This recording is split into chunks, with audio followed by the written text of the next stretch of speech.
Hey y'all, welcome to week 5 of the WNP Fantasy Football League. I'm your host and commissioner, Tony Rignola. In case you missed it, we had a trade last week.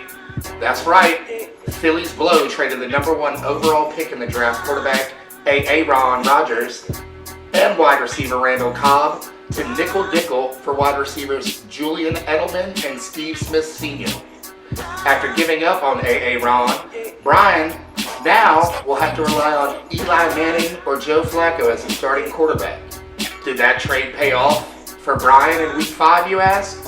Absolutely not, as Make America Gronk again destroyed Phillies Blow by the score of 247 to 85. You know it's not a good day when your defense and special teams scores 31 points only to get outplayed by your opponent's defense and special teams with 37 points. Had Brian not made that trade, he still would have gotten beat by Dean, as Big Ben Roethlisberger had a huge game with 73 points. All but 3 players scored in double figures for Make America Gronk again. The other team involved in that trade, Nickel Dickle, beat the mighty Trojans 146 to 126. This game came down to Monday night's game with both teams having 2 players left to play, and the score was 117 to 113. Newly acquired Aaron Rodgers and Randall Cobb combined to score 42 points for Steve-O. It was play of tight end Greg Olsen and his 28 points on Monday night that won the game for Steve-O. For Pete, he didn't get the numbers he was hoping for in the Panthers' defense and special teams, and Fozzie Whitaker, who combined for just 13 points. Pete did welcome the return of Tom Brady and his 59 points in a losing effort. For Whom the Bells Tolls, formerly Who Baby I Like It Rolls, beat Gloom, Despair, and Agony 186 to 179. Fresh off the waiver wire on Sunday morning, it was running back Jaquez Rogers who was the difference on Monday night with his 22 points. Mike Evans also chipped in with 19 points on Monday night for Isaac. In a week where your quarterback scores 51 points, your kicker scores 28 points, and your defense and special teams scores 33 points, you usually end up with the W. Not this week, Don.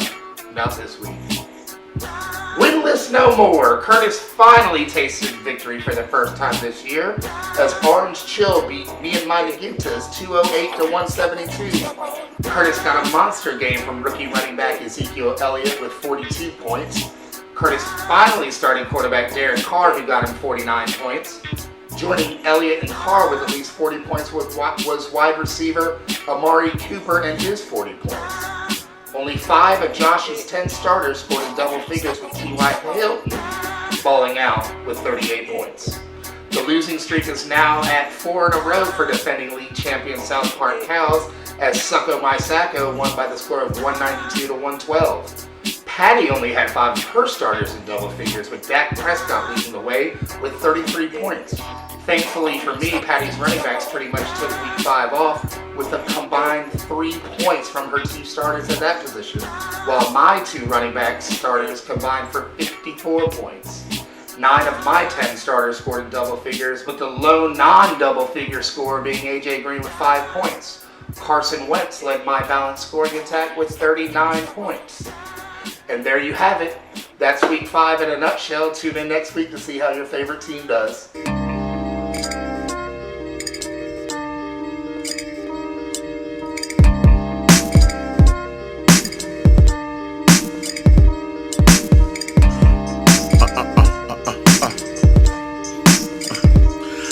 Spot, nigga, you had to do what Lucky do, and I don't know if you got another 15 on your schedule. I maxed out, did my time and racked out. Cake with all the greats, you think a couple songs will crack you. I'm shaking all the place. Big nigga never argue, too busy looking good. Still got no books in my backpack, but all these niggas hood. I'ma grab that game by the collar for the karma, rob him for that dollar, drag him to Mr. Bambada. You can be fresh and spit the real. If Ninth Wonder so respected, how the fuck I get here? Cause I'm trill. It's my fantasy love.